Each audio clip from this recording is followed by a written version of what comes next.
Hello guys, स्वागत है आप सबका। तो आज हम बात करेंगे अदानी ग्रुप की ऊपर और कांग्रेस ने क्या कहा है। एक कल की रिपोर्ट है, लेकिन इसको पहले तो हेडलाइन को ज़रा देखें कि कांग्रेस ने क्या कहा कि अदानी मामले में दूसरा एसबीआई न बने सेबी। जयराम रमेश बोले 3 महीने में गठित हो जाएगी जेपीसी। क्या है पूरा मामला, इसके ऊपर हम चर्चा करते हैं। इसके ऊपर कल भी हमें कुछ जो है कमेंट्स आए थे, इसके बारे में बताइए। आज सवेरे भी आए और अभी अभी भी आए, और मैं जो है हम यहाँ पर वेट कर रहे थे कि कुछ अपडेट आए सेबी की ओर से या सुप्रीम कोर्ट की ओर से, लेकिन अब तक नहीं आया। और सबसे पहली बात है, लोगों को मैं समझाना चाहता हूँ। कुछ हमें और भी कमेंट्स आए थे कि कोर्ट का आज केस, आज डेट है तो क्या हुआ। आज उसकी कुछ डेट नहीं थी। सबसे पहली बात है, आज कोर्ट की कोई डेट नहीं थी। आज था क्या कि सेबी ने सुप्रीम कोर्ट ने, सॉरी सेबी ने नहीं, सुप्रीम कोर्ट ने सेबी को एक टाइम दिया था 3 जनवरी को। अब ये ध्यान से सुने, 3 जनवरी को 3 महीने का मोहलत दी थी, 3 मंथ मोहलत, बरोबर, कि जो सेबी की जो रिपोर्ट है वो सौंप दे। तो उससे जो है मतलब कि आज 4 जनवरी है, 3 जनवरी को 3 महीने, यानी कि एक्चुअली 3 अप्रैल को ही जो है ये मोहलत जो है वो पूरी होती है, कल के दिन। तो इस वजह से जो है आज के दिन तक जो है वो एक रिपोर्ट सौंपी जाने मतलब कि एक जो अवधि थे वो ख़त्म हो रही थी। इस वजह से जो है आज ये 3 अप्रैल और 4 अप्रैल वो दोनों इंपॉर्टेंट लग रहे थे। आई होप कि अब सबको समझ में आ चुका होगा कि आज कोई कोर्ट की जो है अदालत की कोई तारीख बारीख नहीं थी, लेकिन ये जो मोहलत थी 3 महीने की वो आज ख़त्म हो रही थी। चलिए, अब यहाँ पर कांग्रेस भी यही यही बात कर रही है कल के दिन की। अब ये हम रिपोर्ट पढ़ लेते हैं ताकि सबको आसान भाषा में समझ में आए कि क्या है पूरा मामला, कि कांग्रेस क्या कह रही है। ये सार क्या है इसका, कि कांग्रेस नेता जयराम रमेश ने कहा कि हम सेबी की ओर से अदालत में अपनी रिपोर्ट सौंपने की उम्मीद करते हैं, और हमें उम्मीद है कि ये चुनाव की तारीख से आगे बढ़ने के लिए एक और समय विस्तार की मांग नहीं करेगा। मतलब कि एक और तारीख नहीं मांगे, और समय नहीं मांगेगा, ऐसा कुछ मतलब कि यहाँ पर। आगे देखते हैं। कांग्रेस ने बुधवार को उम्मीद जताई कि अदानी समूह द्वारा शेयरों में कथित हेरफेर के आरोपों की जांच का जिम्मा संभाल रहा सेबी उच्चतम न्यायालय यानी कि सुप्रीम कोर्ट में अपनी रिपोर्ट पेश करने के लिए और समय सीमा बढ़ाने की मांग नहीं करेगा, ताकि चुनाव की तारीखें निकल जाए। मतलब कि ये कह रहे हैं कि उनको ये नहीं करना चाहिए, और मतलब कि जल्दी से वो सौंप देनी चाहिए रिपोर्ट। साथ साथ आई थिंक, मुझे तो यही यहाँ पर समझ में आ रहा है, लेकिन वो रिपोर्ट उसके पास आए तब वो सौंपे, मुझे भी यही लग रहा है, क्योंकि अब सिर्फ 2 मामले ही बाकी है। अगर कुछ थोड़ी सी देरी हो भी जाए, हमने कल और परसों भी चर्चा की, तो उसमें कुछ दोहराई नहीं है, कुछ बुराई भी नहीं है, क्योंकि ये विदेश से जुड़ा मामला है। हम आगे देखते हैं कि कांग्रेस महासचिवालय जयराम रमेश ने कहा कि भारतीय प्रतिभूति व विनिमय बोर्ड यानी कि सेबी को दूसरा एसबीआई नहीं बनना चाहिए। वो एसबीआई ने कुछ लेट किया था, वो कुछ मामला था इससे पहले का, इसकी आई थिंक यहाँ पर बात हो रही है, कि जिसने सच बताने में आनाकानी की थी।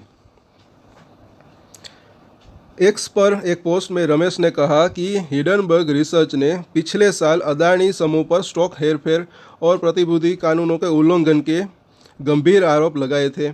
अदानी समूह ने आरोपों को झूठ बताते हुए खारिज कर दिया है और कहा कि वह सभी कानूनों और प्रकटीकरण आवश्यकताओं का अनुपालन करता है। तो रमेश ने कहा कि सेबी को 14 अगस्त 2023 तक इन आरोपों पर एक रिपोर्ट प्रस्तुत करने का काम सौंपा गया था।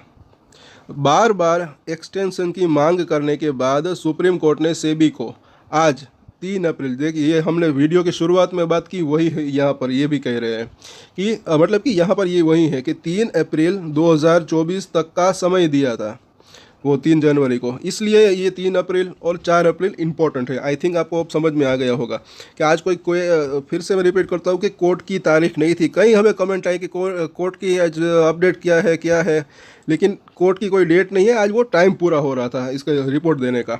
और उन्होंने, आगे हम देखते हैं कि उन्होंने पोस्ट में कहा कि हम सेबी की ओर से आज अदालत में अपनी रिपोर्ट सौंपने की उम्मीद करते हैं, और हमें उम्मीद है कि यह चुनाव की तारीख से आगे बढ़ने के लिए और विस्तार की मांग नहीं करेगा।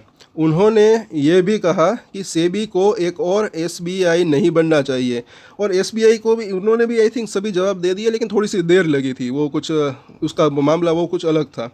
आगे देखते हैं, और सच कहने से नहीं डरना चाहिए। पर सेबी के पास, मुझे ऐसा लग रहा है कि सेबी के पास अगर डेटा पूरा हो जाए तो वो उसको देने में कुछ दिक्कत नहीं हो सकती, लेकिन हो सकता है कि थोड़ी बहुत इन्फॉर्मेशन और बाकी रह जाए, मतलब कि रह गई हो, इसलिए था शायद जो है थोड़ा सा समय ये और ले रहे हैं। मतलब कि अभी तक उसका कुछ अपडेट नहीं आया कि समय और आगे खींचा या नहीं, लेकिन आज अभी तक जो है कुछ वो अपडेट नहीं आया है।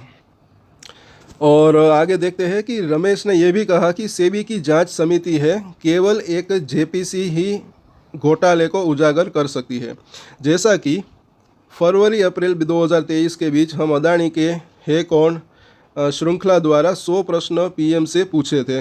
उन्होंने कहा सिर्फ 3 महीने और जेपीसी एक वास्तविकता बन जाएगी। और 7 चरणों में होने वाले लोकसभा चुनाव 19 अप्रैल से शुरू हो गए।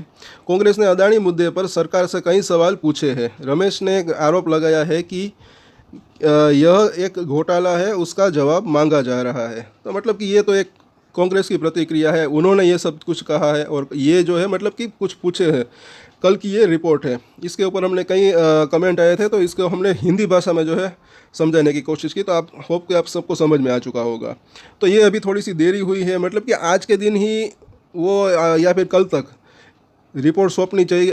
जो सुप्रीम कोर्ट ने एक्चुअली टाइम दिया था, वो उस टाइम में अब तक कुछ अपडेट नहीं आया है कहीं ना कहीं, तो उसके ऊपर ही ये कांग्रेस ने भी बात की। और हमें देखिए लगता है कि हो सकता है कि थोड़ा सा और टाइम लगे, या फिर उसके ऊपर कुछ अपडेट आती है तो वो भी हम यहाँ पर ज़रूर शेयर करेंगे। और इसी बात का हम वेट कर रहे थे, इसलिए ये वीडियो जो है हमने कल नहीं बनाई बल्कि आज बनाई। अब तक कोई अपडेट आया नहीं, लेकिन हो सकता है कि जल्दी कोई ना कुछ अपडेट जो है आ सकता है, क्योंकि जो सुप्रीम कोर्ट ने टाइम दिया था वो टाइम तो पूरा हो चुका मतलब कि सेबी को। अब हो सकता है कि थोड़ा बहुत मतलब कि अभी भी डेटा कलेक्ट करना बाकी रह गया हो, या फिर कोई भी रीज़न हो, या इसी वजह से ये अभी थोड़ी सी देरी लग रही है। लेकिन आगे जल्द ही कुछ अपडेट आ सकता है। तब तक के लिए अगर आपको ये वीडियो अच्छा लगा तो लाइक ज़रूर करें, और आपकी क्या राय है नीचे कमेंट ज़रूर करें। और अदानी ग्रुप के कुछ शेयरों के ऊपर भी हम जो है टेक्निकल चार्ट के ऊपर एनालिसिस करेंगे, तो वो भी आप चाहे तो देख सकते हैं। और आज के वीडियो में इतना ही। अगर अच्छा लगा तो लाइक शेयर एंड सब्सक्राइब करें। और एक स्टैंडर्ड डिस्क्लेमर जो कि मैं हमेशा देता हूँ, आप कोई भी ट्रेड ले उससे पहले अपनी रिसर्च करें, अपने फाइनेंशियल एडवाइजर की सलाह ले, उसके बाद ही कोई डिसीजन ले तो उसकी जिम्मेदारी मेच्योरिटी के साथ खुद ही ले। ये वीडियो में एजुकेशन पर्पस के लिए बनाए, मेरी तरफ से कोई भी बाय या सेल की रिकमेंडेशन नहीं है। Thank you.